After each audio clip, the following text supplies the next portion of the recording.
시작했습니다. 모임을 위해 함께 기도해 주시기 바랍니다. 첫 번째 모임이 잘 마쳤어요. 우리 헌신하고 계시는 우리 태규 집사님을 위해서, 또 우리 참여하고 있는 우리 유스 아이들을 위해서, 또 이 모임이 잘 부흥할 수 있도록 여러분 함께 기도해 주셨으면 좋겠습니다. 설맞이 식사 안내입니다. 2월 18일 다다음 주죠. 주일 예배 후에 우리 크리켓 윙스에서 함께 모여서 우리 설맞이 식사 함께 하도록 하겠습니다.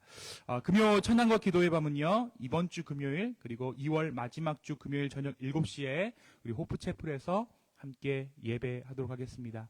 오늘 우리 예배 가운데 오신 손님이 있는 것 같아요. 우리 주희 형제님, 우리 부모님, 그리고 동생인가요? 네, 안 닮았는데. 우리 박수로 환영하겠습니다. 네, 참 잘 오셨습니다. 네. 우리 시간 함께 옆 사람 축복하면서 주님께 나아가겠습니다.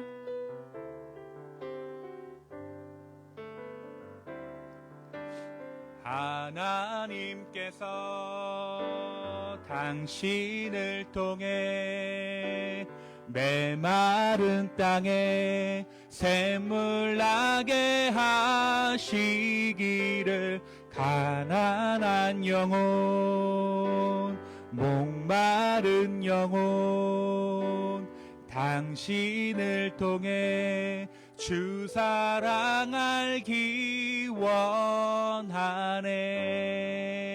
사랑합니다. 축복합니다. 네, 우리 시간에는 우리 최윤석 집사님 나오셔서 우리 말씀 봉독 도와주시겠습니다.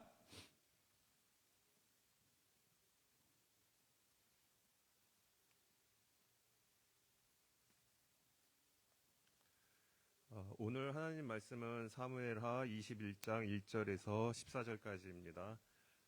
다 같이 한 절씩 교독하시고 마지막 14절은 함께 교독하시겠습니다.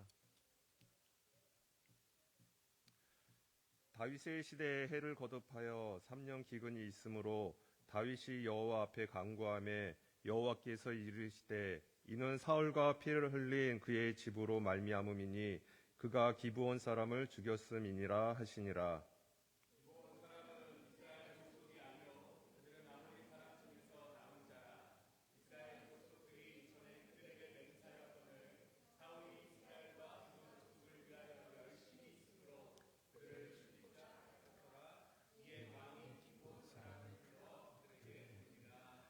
다윗이 그들에게 묻되 내가 너희를 위하여 어떻게 하랴?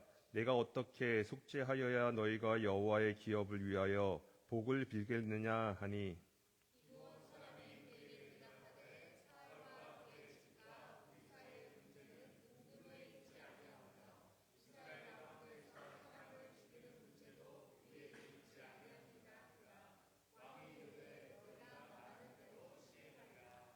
그들이 왕께 아뢰되 우리를 학살하였고 또 우리를 멸하여 이스라엘 영토 내에 머물지 못하게 하려고 모해한 사람의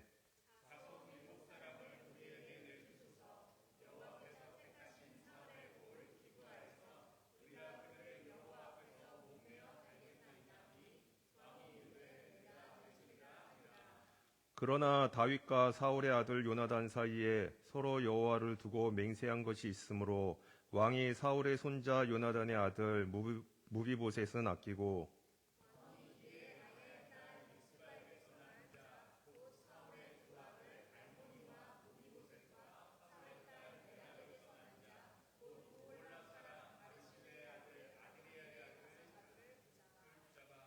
그들을 기브온 사람의 손에 넘기니 기브온 사람이 그들을 산 위에서 여호와 앞에 목매어 달매 그들 7사람이 동시에 죽으니 죽은 때는 곡식 베는 첫날 곧 보리를 베기 시작하는 때더라.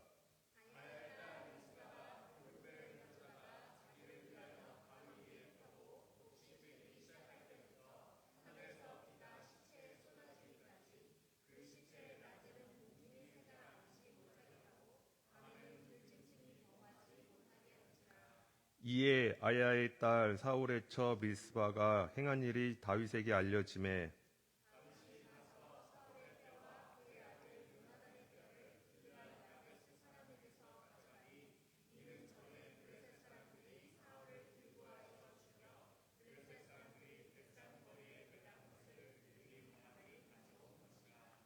다윗이 그곳에서 사울의 뼈와 그의 아들 요나단의 뼈를 가지고 올라오매 사람들이 그 달려 죽은 자들의 뼈를 거두어다가 사울과 그의 아들 요나단의 뼈와 함께 베냐민 땅 셀레에서 그의 아버지 기스의 묘에 장사하되 모두 왕의 명령을 따라 행하니라. 그 후에야 하나님이 그 땅을 위한 기도를 들으시니라. 아멘.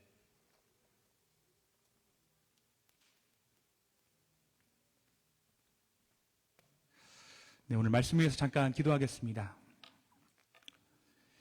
하나님 아버지, 오늘 이 예배 가운데 함께하여 주시고 이 말씀 가운데 역사하여 주시옵소서. 주님, 이 부족한 주님의 종에게 주의 말씀을 허락하여 주셔서 주님께서 원하시는 말씀, 우리에게 듣고자 하는 말씀들을 허락하여 주실 때 우리의 마음밭에 받아 이 말씀을 삶으로 살아내는 놀라운 은혜 있게 하여 주시옵소서. 감사합니다. 예수님의 이름으로 기도했습니다. 아멘. 네, 우리가 인생을 살아가면서 여러 가지 크고 작은 일들을 겪게 되지만 인생의 여러 가지 일 중에 가장 어려운 것이 뭘까요? 가장 어려운 것은 인간관계입니다. 네. 그도 그럴 것이 유한한 존재이자 죄라는 본성을 품고 있는 존재가 우리 인간이기 때문에 그래요. 이 죄투성이인 사람들끼리 관계를 갖다 보니까 인간관계가 참 쉽지 않은 것이죠. 어떻게 보면 하늘에서 맺어준 관계라고 할 수 있는 정말 내 짝이다 싶어서 결혼한 부부관계도 인간관계 중의 일부죠. 또 가족이라는 관계는 어떤가요? 가족이라는 관계도 어떻게 보면 완전한 식품으로 치면 우유나 달걀 같은 거잖아요. 완전 식품처럼 딱 정해주신 건데도 이 안에서 또 보면 인간관계가 있어요. 그러니까 사람과 사람 간의 관계가 이 가족 안에도 있다라는 것이죠. 그런데 이 인간관계라는 것이 결코 쉽지가 않습니다. 자신의 성격적인 문제가 어떤 사람들은 이제 결국에는 이 모든 인간관계를 어렵게 한다는 것을 깨닫고는 자신이 맺는 모든 인간관계를 표면적인 관계들로만 지속하려는 분들도 계시죠. 그러나 이것은 완전한 해결이 아닌 미봉책일 뿐입니다. 인간은 사람을 통해 상처받기도 하지만 사람을 통해 위로받기도 하기 때문입니다. 여기 보인 분들 중에서도 어느 사람을 딱 떠올렸을 때 나와는 정말 맞지 않는 사람, 웬만하면 마주치지 않고 싶은 사람이 있을 거예요. 그죠? 제가 누구냐고 묻진 않겠습니다. 근데 한 사람 정도는 다 있으실 거예요. 그것이 가족이 아니길 바랍니다. 근데 한 명 정도는 다 있다는 거예요. 이 사람은 정말 좀 나랑 안 맞는다. 좀 마주치지 않았으면 좋겠다. 말도 섞는 것도 싫다. 얼굴을 보기도 싫다. 마주치기도 싫다. 라는 그런 사람들이 계시죠. 그래서 이제 요즘 기업들은 직원과 직원 사이의 갈등을 관리하는 것에 관심을 두고 있다고 해요. 그것에 비용을 투자한다고 합니다. 갈등을 관리하는 방식이 생산성과 연관이 있기 때문이죠. 그러니까 갈등이 생기면, 팀 간의 갈등이 생기면 생산성이 떨어지는 거예요. 그래서 기업에서도 어떻게 하냐면 이 팀원들 간의, 직원들 간의 관계를 위해서 애를 쓴다고 합니다. 여러분, 반대로 생각해 보면 갈등 중인 사람과 화해하는 것만큼 삶의 능률이 오르는 일도 없을 거예요. 그렇죠? 어려웠던 관계가 풀릴 때 그것만큼 삶이 환해지는 일도 없을 것입니다. 부부싸움을 하다가 이걸 언제 끝내냐. 그죠? 저녁 때 예기치 않게 끝냈어요. 어떤 경우로 끝납니까? 아내가 남편에게 꼭 부탁을 해야 할 일이 생겨버리고 맙니다. 애 때문에. 그럼 이제 그 부부관계는 이제 부부싸움은 끝나는 거예요. 부탁을 들어줌으로. 근데 여러분, 그렇게 하루 종일 마음 가운데 돌덩이를 하나 이렇게 가지고 살았던 그 마음이 이 부부관계가 풀리고 나면 삶이 가뿐해지고 삶이 환해지는 것이죠. 이 부부관계도 그렇고 다른 인간관계도 그렇고 누군가와 갈등하는 것은 갈등 자체가 문제가 되기도 하지만 은근히 나 스스로를 비하하게 만들기도 하는 것 같아요. 그래서 누군가의 갈등이 해결되고 나면 몸도 마음도 가뿐해지고 뭔가 모를 자신감도 생기고 심지어 약간 시야가 넓어지는 그러한 일들을 경험하신 분들도 계실 것입니다. 우리가 이 사무엘서의 말씀을 나누면서 발견하게 되는 것은 다윗의 삶에 일어나는 반복되는 갈등이었어요.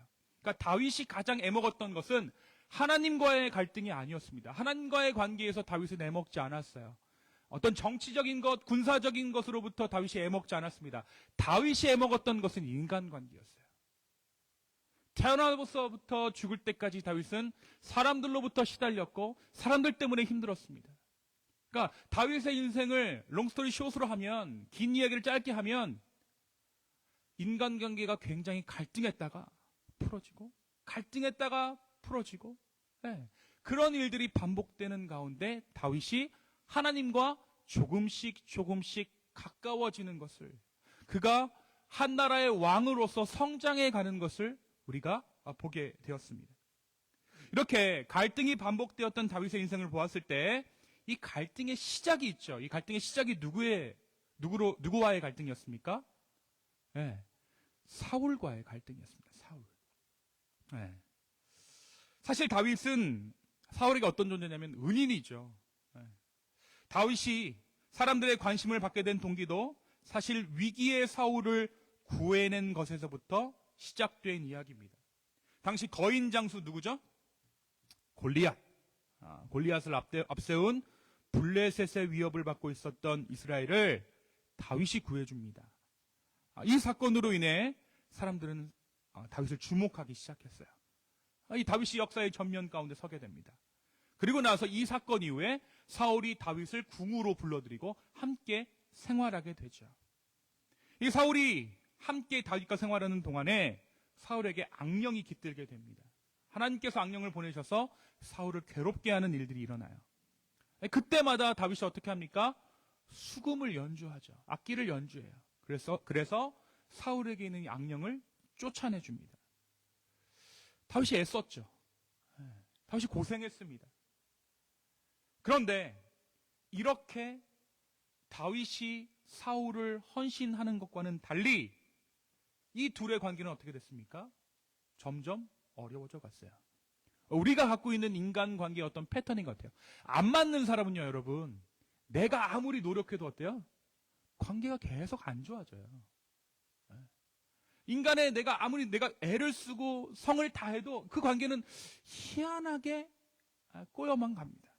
우리가 종종 그런 일들을 우리의 삶 가운데 경험하잖아요. 하나님 앞에 작정도 해보고 기도도 해보고, 하나님 내가 이 사람 정말 품어보겠습니다 애를 쓰지만 결국에는 주님 손에 맡겨드립니다. 그 영혼을 놓아보신 적 여러분 있잖아요. 사실 이렇게 관계가 악화되는 과정을 살펴보았을 때 다윗의 책임은 없는 거죠. 다윗은 애썼어요. 사울의 질투심이 문제였던 것입니다. 사울의 질투심이 차츰 변해서 증오가 되었고 급기야 다윗을 죽이려고 해요. 결국 사울이 다윗을 향해 던졌던 단창이 계기가 되어서 다윗은 오랜 도망자의 삶을 살아야만 했습니다. 여러분 근데 한번 생각해 보십시오. 이때 왜 다윗이 사울을 피해 그 집을 나오게 됐을까요? 이유는 간단합니다. 창이 날아오는데 이게 진심인 거예요. 이건 장난이 아닌데?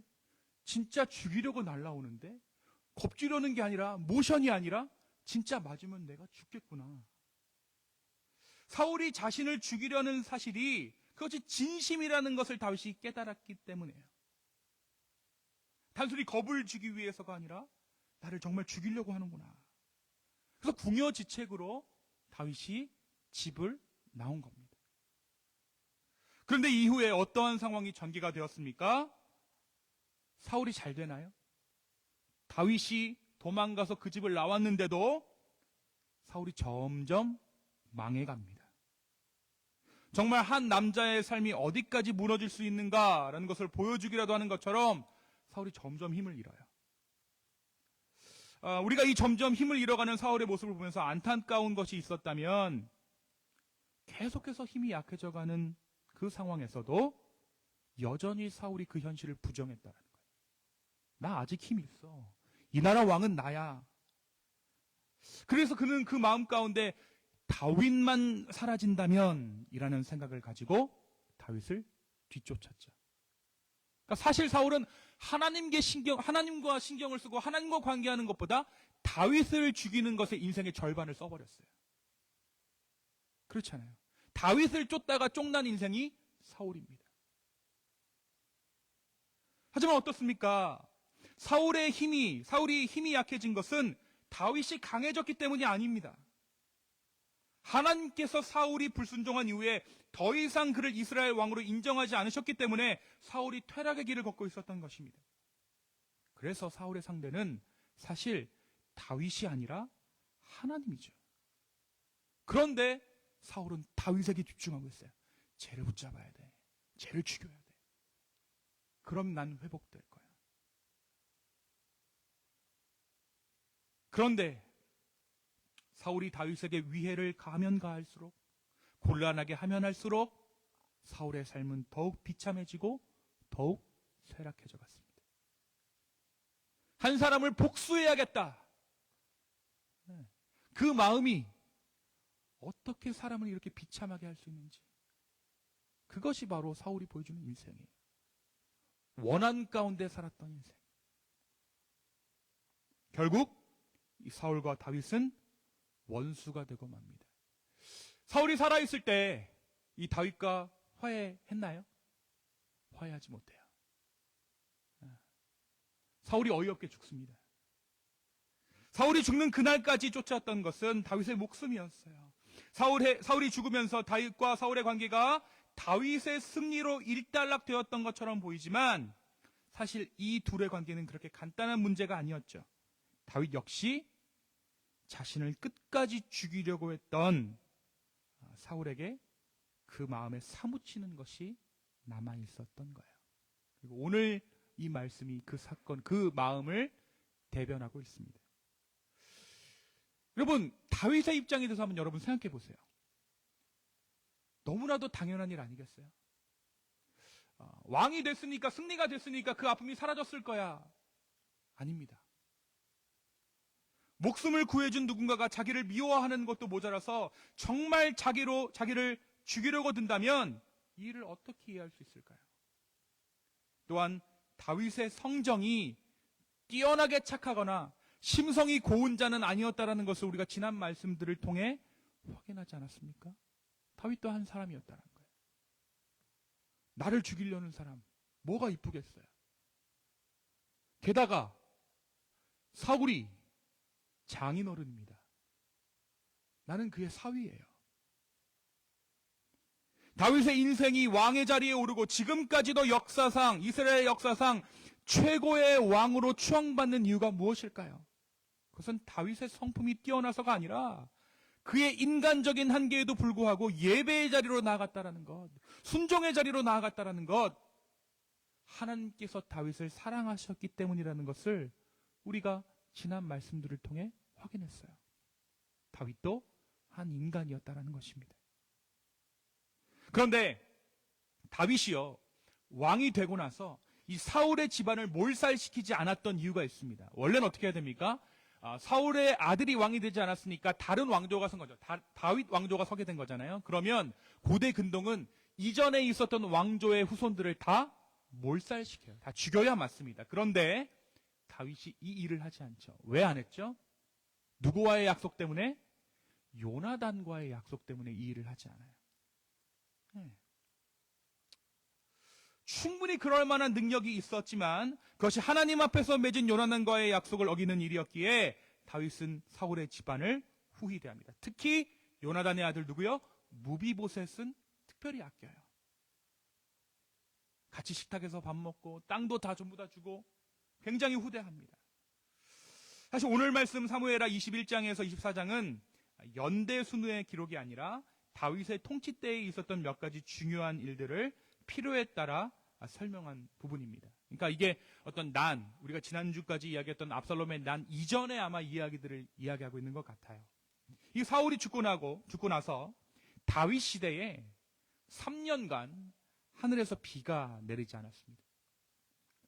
여러분, 말이 3년이지 3년간 비가 내리지 않는다라고 여러분 생각해 보십시오. 당시 이스라엘 상황을 미루어 짐작해 보면 참담하죠. 더욱이 당시에는 비가 내리지 않는다는 것은 그 이유를 왕의 부덕함 때문이라고 사람들은 생각했습니다. 우리나라도 그랬어요. 다윗 또한 이스라엘의 기근이 자신과 무관하다고 생각하지 않았습니다. 처음에는 이것이 자연현상이라고 생각했지만 점점 시간이 1년이 되고 2년이 지나자 이게 뭔가 하나님의 사인이구나라는 것을 다윗이 알아차려요. 그래서 어떻게 합니까? 이 문제를 가지고 하나님께 나아갑니다. 그리고 이 기근의 이유를 하나님께 묻죠. 하나님께서 뭐라고 말씀하시냐면 사울과 그의 집안이 기브온 사람을 죽여 살인죄를 지은 탓이다 라고 대답하셨어요. 기브온 사람들을 죽여서. 여러분, 기브온 사람들은요 원래 이스라엘 자손들이 아닙니다. 아모리 자손이에요. 아모리 사람들이에요. 그러니까 이방 민족이죠. 그런데 이 여호수아 시대 때 아모리 족속이 이스라엘을 속인 일이 있어요. 다 망한 족속처럼 이렇게 누더기를 입고 이스라엘 족속을 속인 일이 있었습니다. 그래서 이스라엘 백성들이 내가 너희는 멸하지 않을게 라고 약속을 해요. 어떻게 보면 사기를 친 거죠. 아모리 이 족속, 이 기브온 사람들이 사기를 쳤어요. 그런데 여러분, 이 거짓으로 인한 이 맹세, 속여서 맺은 맹세더라도 누구 앞에서 맺은 맹세예요? 하나님 앞에서 맺은 맹세죠. 그런데 사울이 기세가 등등해서 이 기브온 사람들을 죽인 거예요. 어떻게 보면 사울은 충성한 것이죠. 사울은 이스라엘과 유다 백성을 편파적으로 사랑한 나머지 할 수 있는 대로 그들을 다 죽이려고 했습니다. 사울은 하나님을 사랑하고 이스라엘을 사랑해서 한 일이지만 약속을 어긴 것은 하나님 앞에 죄였던 거예요. 그리고 다윗의 때에 하나님께서 이 죄값을 물으셨어요. 3년간 기근을 내리십니다. 자, 이렇게 되자 어떻게 했을까요? 다윗이 당사자였던 기브온 사람들을 불러요. 어떻게 해줄까? 이 사람들 말하는 거 잘 보세요. 우리나라 사람들 말하는 거랑 비슷합니다. 처음에는 이 사람들이 뭐라고 얘기하냐면 21장에 보니까 4절에 보니까요. 기브온 사람이 그에게 대답하되 사울과 그의 집과 우리 사이의 문제는 은금에 있지 아니하며 이스라엘 가운데서 사람을 죽이는 문제도 우리에게 있지 아니하니다. 그러니까 이 말이 뭐냐면 돈도 필요 없고 목숨도 필요 없습니다. 처음에 이렇게 얘기를 해요. 나중에 뭐라고 얘기해요? 그런데 7사람만 주십시오. 7사람 내놓으십시오. 다윗이 7사람을 내줘요.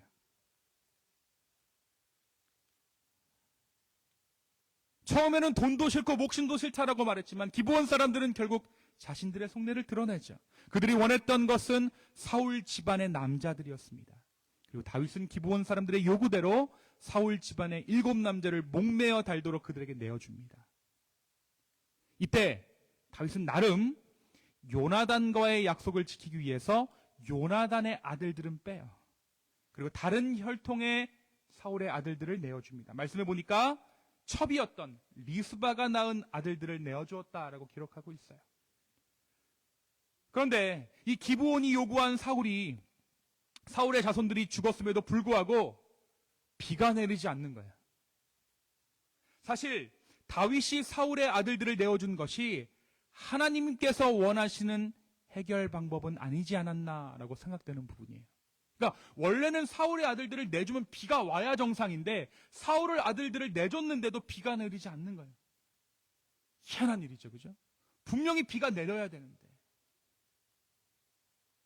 그렇게 생각할 수 있는 단서가 오늘 말씀 가운데 소개되어져 있죠. 이 리스바라는 여인이 이 일로 인해 자기 아들 둘을 잃었습니다. 어찌 보면 선친이 지은 죄의 대가로 무고하게 죽은 두 아들의 어머니인 리스바는 목에 목매달려 죽어 방치된 자식들의 시신을 짐승들로부터 지키기 위해서 그곳을 떠나지 않아요. 낮에는 새, 밤에는 들짐승. 거기서 그걸 쫓아내는 거예요. 자, 이렇게 어미가 자식의 시체를 지키고 있다는 소식을 다윗이 듣게 됩니다. 그런데 여기서 또 한 번 다윗이 현명한 선택을 합니다. 바로 사울과 요나단의 뼈를 길르앗 야베스에서 가져와서 목매달려 죽은 시신들과 함께 정중히 장사를 지내준 거예요. 그러자 어떤 일이 있었습니까? 우리 14절에 볼까요? 그 후에야 하나님이 그 땅을 위한 기도를 들으시니라. 비가 내렸다는 얘기죠. 사랑하는 여러분, 오늘 말씀이 우리에게 뭘 얘기할까요? 가뭄의 원인이 사울이 기브온 사람들을 학살했기 때문이라는 사실을 다윗이 알았을 때 다윗은 본능적으로 이 일을 해결하는 방법은 사울의 자손의 몫이다라고 생각했어요. 본능적으로. 그러니까 이 문제를 기브온 사람들을 불러서 해결할 문제가 아니었어요, 사실은. 그런데 기브온 사람들을 부릅니다. 그리고 기브온 사람들이 사울의 자손들을 원하자 지체 없이 그들을 내어주죠. 하지만 하나님께서 원하시는 방법은 이게 아니죠. 하나님은 어떠한 방법을 원하셨을까요? 만약에 다윗이 사울을 자신의 선대 왕으로서 인정하고 그의 죄도 나의 죄다, 그의 죄도 이스라엘의 죄다라고 여겼더라면 다윗은 자신의 무엇으로 기브온에게 변상을 해줘야 합니다. 내 걸 내놔야 돼요. 그리고 속죄제나 화목제로 하나님께 나아가는 것이 방법일 수 있었겠죠. 하지만 다윗은 그렇게 하고 싶지 않았어요. 왜? 다윗 마음 가운데 옹의가 있었기 때문에. 다윗의 마음 가운데 응어리가 있었기 때문에. 근데 여러분,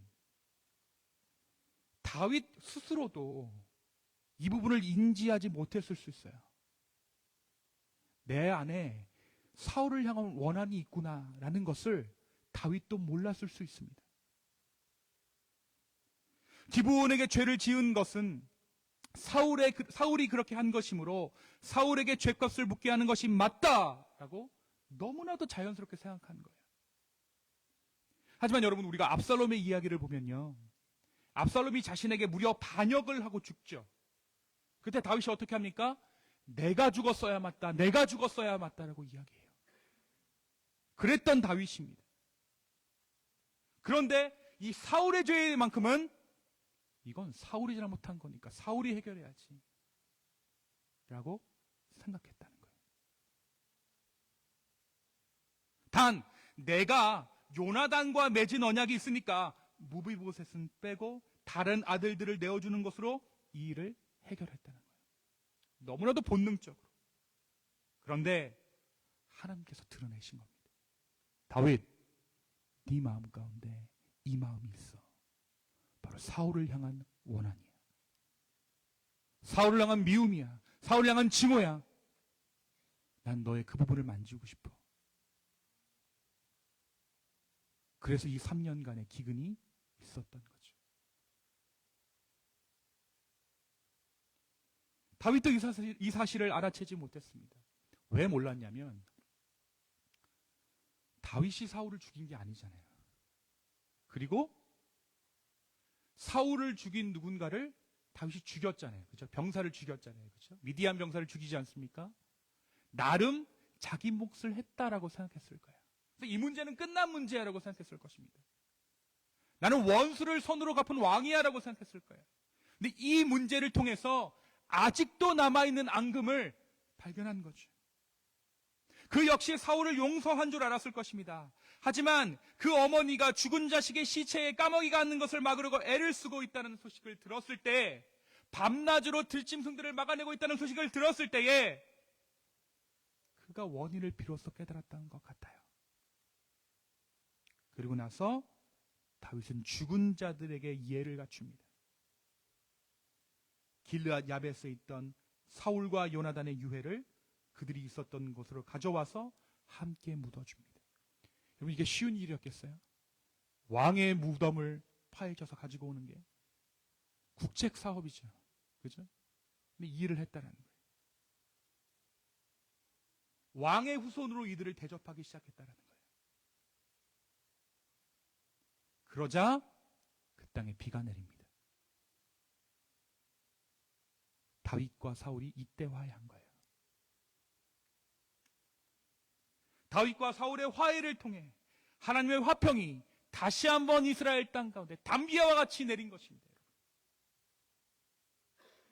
사랑하는 여러분, 오늘 우리가 이 말씀을 통해 보게 되는 것은 과연 하나님께서 가장 기뻐하시는 일은 무엇인가 하는 부분이에요.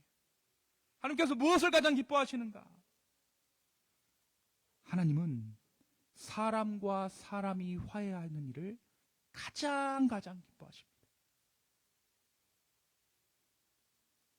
여러분 한번 생각해 보세요. 이 화해는요, 다윗을 살린 거예요. 사실 어떻게 보면 다윗이 만약 계속해서 자기도 모르는 사울에 대한 원한을 품고 있었더라면 다윗이 하는 모든 일은 사울의 그림자가 될 수밖에 없어요.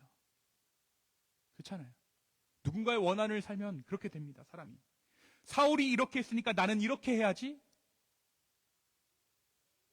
그 기준으로 나라를 다스리게 되는 거예요. 그래서 마음속의 상처가 무서운 겁니다. 여러분, 원한이 그렇게 무서운 거예요. 이것은 하나님께서 원하시는 것이 아니죠. 이스라엘의 왕은 하나님의 말씀에 순종해야 하는데 사울의 그림자가 되어서 무언가를 한다는 것은 다윗에게도 불행한 일입니다. 바로 그 부분을 하나님께서 만져주신 거예요.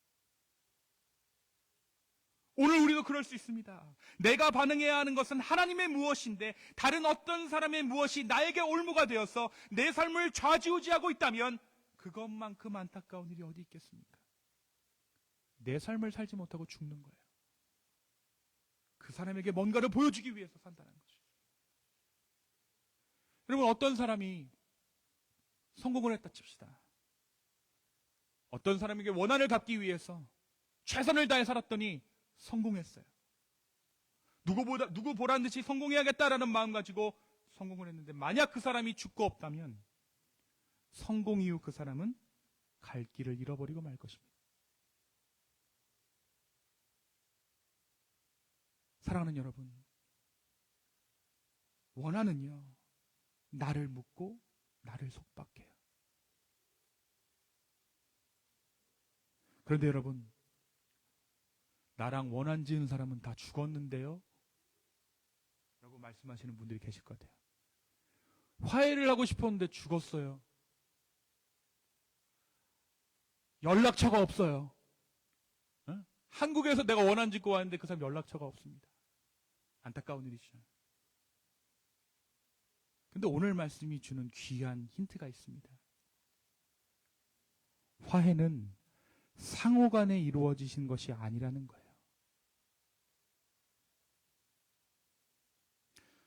누군가가 내게 와서 용서를 빌어야 화해가 된다. 또는 내가 누군가에게 가서 용서를 빌어야 화해가 된다. 라고 우리는 생각하지만 오늘 말씀에서 용서를 빌어야 할 사울은 어떻게 됐습니까? 죽었어요. 이 땅의 사람이 아닙니다. 그렇습니다. 화해는 내 안에서 일어나는 변화입니다. 내 안에서 하는 거예요. 내가 하는 겁니다. 내 존재가 변화되고 내 생각이 변화될 때, 누구로 말미암아 변화될 때?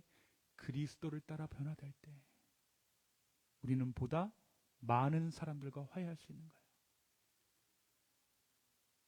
물리적으로 거리가 멀던 그 사람이 죽어서 더 이상 이 세상 사람이 아니건 상관없습니다.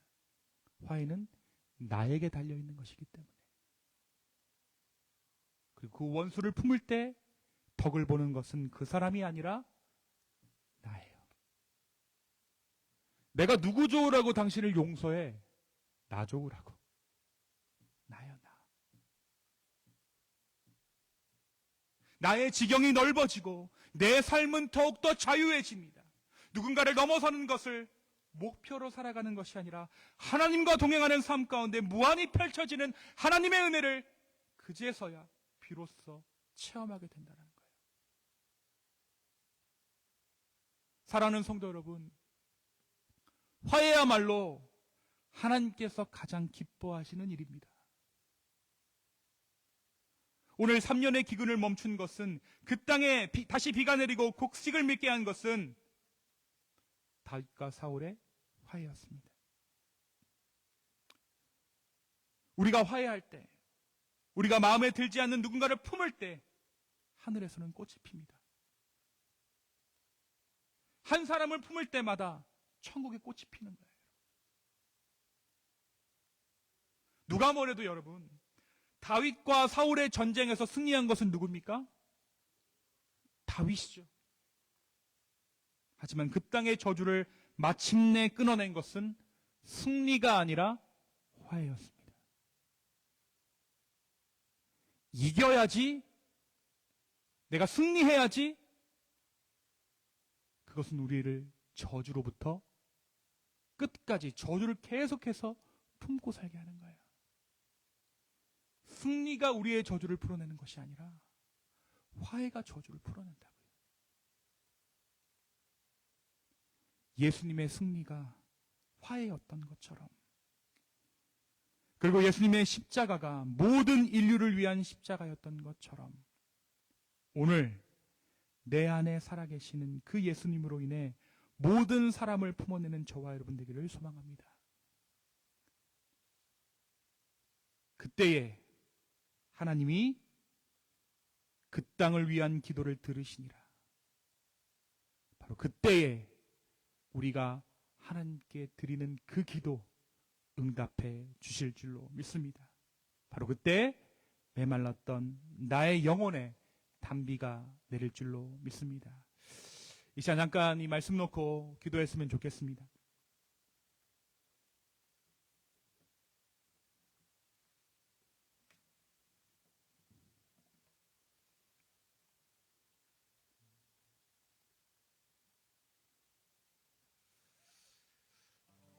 여러분,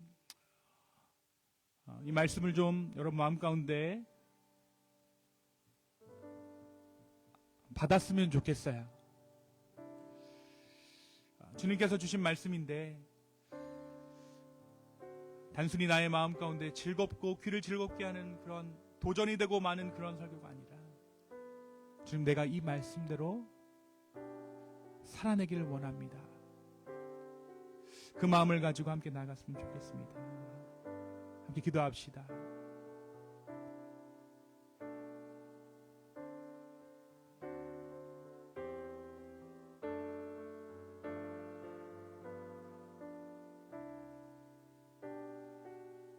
아버지,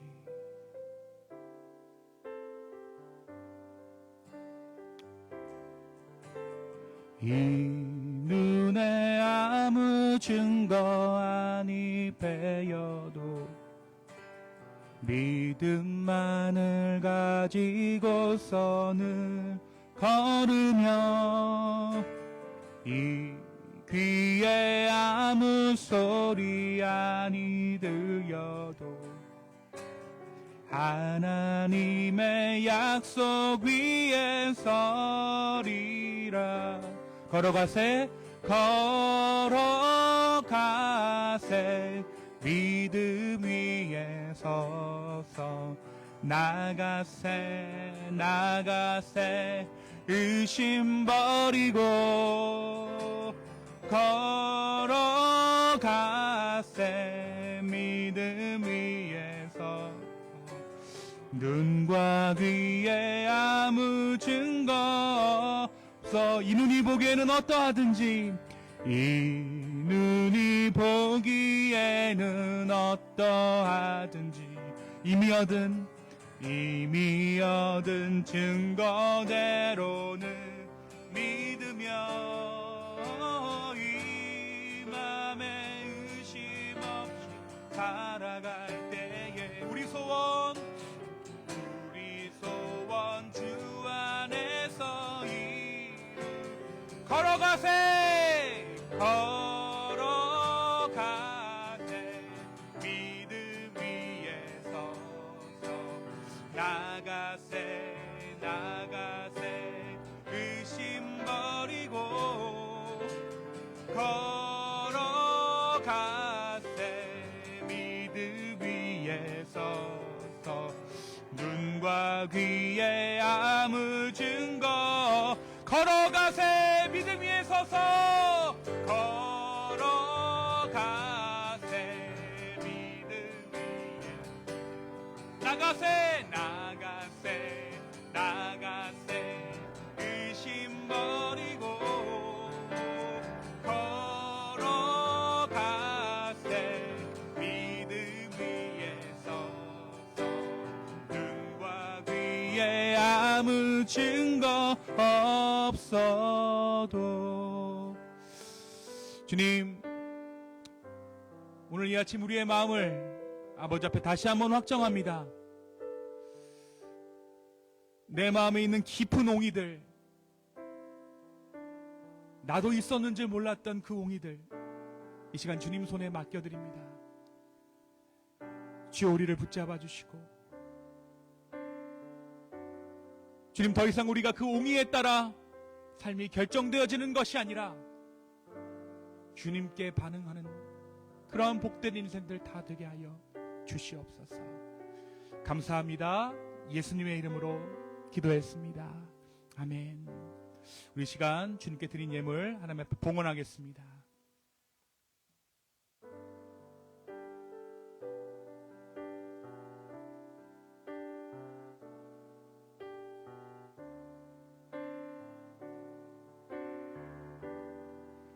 자리에서 일어나시겠습니다.